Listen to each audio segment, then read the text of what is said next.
primer lugar, decirles que es un gran gusto estar nuevamente por acá y particularmente en la sede de la Intendencia junto al señor Intendente, a Cacho, que hace años, como bien dice, décadas que nos conocemos, y a todo su equipo de trabajo. La verdad que me alegro mucho, además de verlo saludable y con la misma energía y picardía de siempre. Yo creo que es una cosa que lo caracteriza, y además compartir que estamos con preocupaciones comunes como siempre, que tienen que ver con buscar lo mejor para nuestra gente, para nuestros ciudadanos.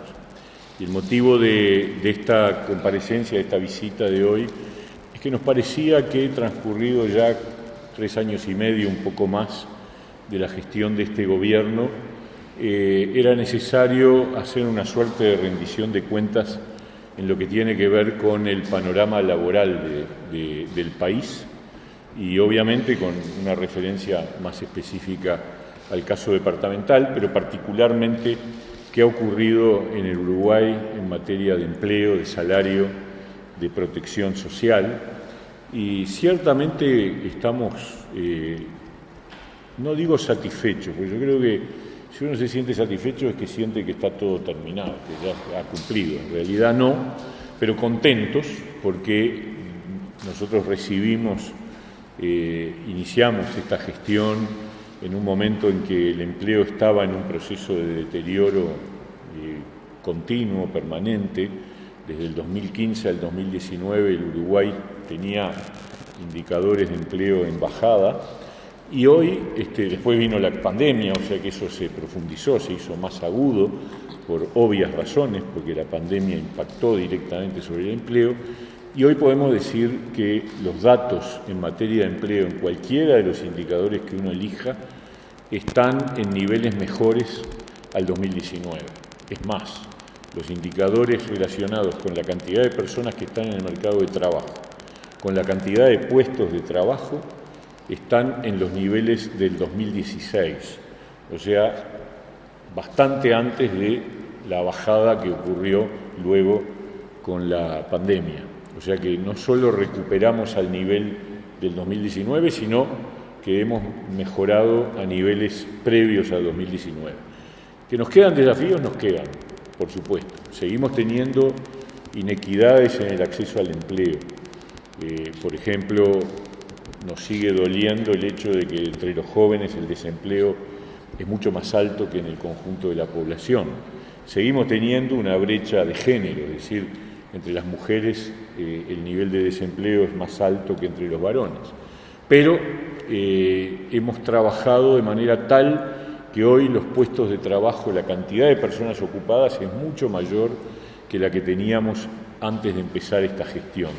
Y eso a pesar de que tuvimos viento en contra de diversa naturaleza, porque no solamente fue la pandemia, también la guerra en Europa, también la sequía, y ni hablar el impacto de Argentina, que más allá de que estamos en un departamento que no es litoraleño, que no está en la frontera con Argentina, ya el impacto de la diferencia de cambio y de precios con Argentina está impactando en el conjunto del país. A pesar de eso, a pesar de todo eso, los datos de empleo están mucho mejor que cuando nos tocó asumir esta responsabilidad. Y los de salario también, eso es lo otro importante a decir.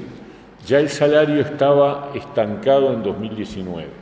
El poder adquisitivo del salario en 2019 fue idéntico al del 2018. Después sí tuvimos una caída del salario real, consciente.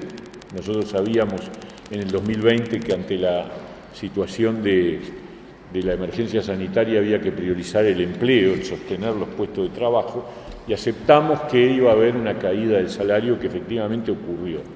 Pero lo que hoy podemos decir, porque en aquel momento lo dijimos, es que el compromiso era que una vez que el país volviera a crecer, íbamos a trabajar para recuperar el poder adquisitivo del salario. Y yo les puedo decir que hoy en día el salario real promedio está mejor que en el 2019, y los acuerdos que se están firmando en los consejos de salarios de la 10ª ronda garantizan que casi todos los trabajadores van a tener el nivel adquisitivo, casi todos digo porque hay un 5% que va a demorar un poco más, pero el 95% de trabajadores privados, formales y el público también, porque en algunos casos ni siquiera hubo caída, ya está en niveles similares a 2019 o lo va a estar de aquí a unos meses.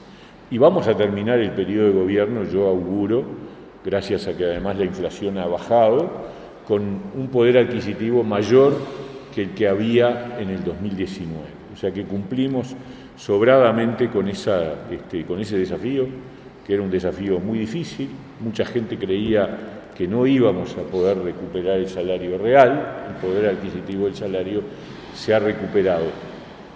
Y también ha aumentado la protección social, es decir, la cantidad de inspecciones que realizamos en estos años han sido, aún en los años de pandemia, superiores a las que existían en años anteriores a este gobierno.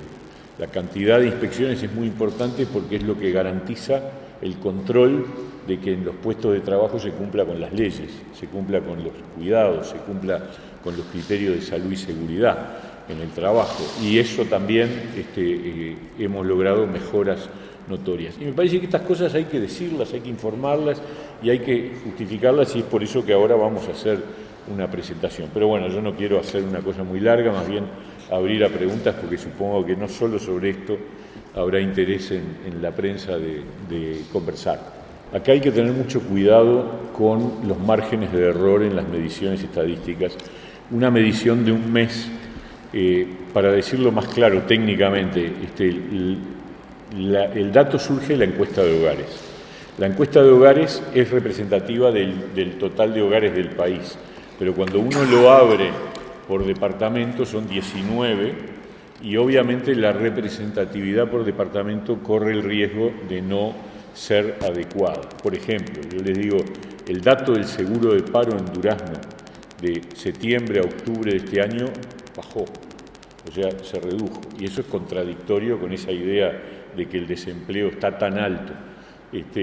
Yo creo que estas cosas hay que medirlas con cuidado. Nosotros teníamos, es verdad, el promedio del año 2022 fue de 4 y pico % en Durazno, y el promedio del 2023 hay que esperar a que termine para poder tener una medida. Pero en números pequeños, cualquier medición que supone un número de casos que no es representativo del total, porque repito, la encuesta de hogares representa el total del país, pero no cada departamento en particular. Entonces puede haber errores de medición. De todas maneras, yo creo que estas cosas hay que atenderlas, estar atentos y obviamente seguir empujando para que haya más oferta de trabajo, más oportunidades. Nadie puede decir estamos contentos y definitivamente esto está resuelto. En realidad es una tarea permanente. Después, en materia de informalidad, por ejemplo, Durazno es un departamento que exhibe números por debajo de la informalidad a nivel nacional, unos 3-4 puntos por debajo, o sea, en ese punto está bien. Y en puestos de trabajo, en cantidad de personas ocupadas, los números que nosotros tenemos hablan de que han mantenido el proceso de crecimiento que se ha dado en el conjunto del país, o sea, ha estado en línea con el conjunto del país. De todas maneras, hay que analizar los datos y ver, porque no coincide el número del desempleo en el caso del INE con la encuesta de hogares con la evolución de los seguros de paro, que son una muestra, no todo el mercado laboral, pero una parte importante del mercado laboral, ¿no? Yo creo que una de las cosas que ha mostrado el Uruguay es que, por ejemplo, en la construcción se esperaba que cuando terminara la obra de UPM hubiera una caída de la cantidad de trabajadores de la construcción, pero al mismo tiempo, entre la vivienda promovida y la obra pública, infraestructura, puentes, carreteras, etcétera, uno ve que el número de trabajadores registrados en la construcción estoy hablando a nivel nacional, sigue siendo más o menos el mismo. No ha habido esa caída que se pronosticaba, ¿no es verdad? Yo quiero un paréntesis.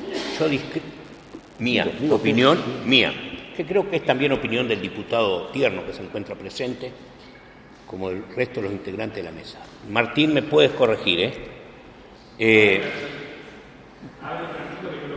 Está escuchando atentamente. Nosotros discrepamos totalmente, y lo digo yo que formo parte del gobierno, discrepamos totalmente con los números de estadística y censo en cuanto al desempleo de Durazno.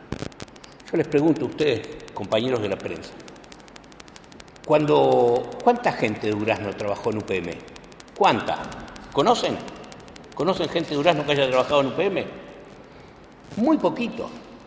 Entonces, se le adjudica al alto desempleo de Durazno a la finalización de las obras de UPM. No lo compartimos. Lo digo a título personal, ¿de acuerdo? Y si nosotros miramos cuántas personas se anotan en nuestro departamento para lo que son las oportunidades laborales o jornales solidarios, somos de los departamentos con más baja inscripción de todo el país. Creo que nos supera Flores, o sea, Flores está por debajo de nosotros y no sé si hay algún otro más. Entonces, ¿cómo? Si hay tanto desempleo, usted me está catalogando a la gente de Durazno de haragana o que no quiere trabajar porque cuando tiene las oportunidades de trabajo no se presenta. Era una simple apreciación personal que quería realizar. Como tampoco creo en el 3 o 4% que nos indicaba en el periodo anterior, ni una cosa ni la otra. Hemos intentado hablar en varias ocasiones con el director de Estadística y Censo, una persona que merece nuestro respeto y nuestra valoración, como es el señor Diego Aboal, pero no hemos encontrado, primero muchas veces no lo hemos encontrado a él y segundo no hemos encontrado una respuesta convincente a este planteamiento. No voy a intervenir más, pero tenía necesidad de transmitir esto. Creo que es similar el pensamiento de Martín. Perdón, pido disculpas, Martín, pero nosotros somos los que andamos todo el día entre la gente aquí en nuestro departamento. Mil disculpas. Sin duda que ha habido un crecimiento de las microempresas y particularmente de las empresas unipersonales, que es parte de la reactivación, y yo creo que es fundamental apoyar a... Nosotros somos un país donde el 90 y pico % de las empresas son micro o pequeñas. Esa es la realidad. O sea, somos un país que está fundado sobre la base del emprendimiento a escala pequeña. Por lo tanto, es fundamental promover, capacitar, darles herramientas para que puedan desarrollarse, para que puedan generar más empleo. Yo creo que la normativa en materia tributaria tiene que ser un incentivo al crecimiento y al aumento de su capacidad de contratación de trabajadores, y en eso se está. Yo diría que hemos vivido un periodo en donde a la salida de la pandemia hubo un crecimiento muy importante de la micro y pequeña empresa. Yo no soy de los que cree que con los cambios tecnológicos en el mercado de trabajo haya menos puestos de trabajo, pero son distintos. O sea, no hay menos, probablemente haya más, pero, por ejemplo, los países que tienen la mayor tecnología en su mercado de trabajo son los que tienen pleno empleo. O sea que esa es la prueba de que en realidad la incorporación de tecnología no hace desaparecer el trabajo. Esa es una idea que muchos han tenido siempre, desde la primera revolución industrial en adelante. Siempre hubo gente que pensó que en cada salto tecnológico desaparecía el trabajo. No es así, pero sí lo que hay es que hay nuevos trabajos que requieren nuevas capacidades y nuevas competencias, y ahí es el drama, porque hay gente que no tiene esas capacidades y esas competencias y queda por el camino, pierde su empleo y lo que se requiere ellos no lo tienen, y ahí es el rol de lo que tú mencionabas, del INEFOP particularmente, del Instituto de Empleo y Formación Profesional, que tiene que tener una capacidad de pronosticar cuáles son el tipo de requerimientos que van a ser más demandados y, por lo tanto, ofrecer cursos de capacitación que permitan ayudar a esas personas cuyas habilidades y competencias dejan de ser requeridas para que puedan adquirir otras. No es fácil, yo digo, decirlo es muy fácil, hacerlo es mucho más complicado, porque entre otras cosas significa tener la capacidad de saber por dónde viene la mano. y el mundo del trabajo está muy dinámico. Entonces, sabemos algunas cosas. Sabemos que por lo menos hay dos tipos de habilidades que van a ser más requeridas, y ahí hay que poner la prioridad. Una, habilidades digitales, o sea, el manejo del mundo digital va a ser cada vez más un requerimiento de cualquier trabajador.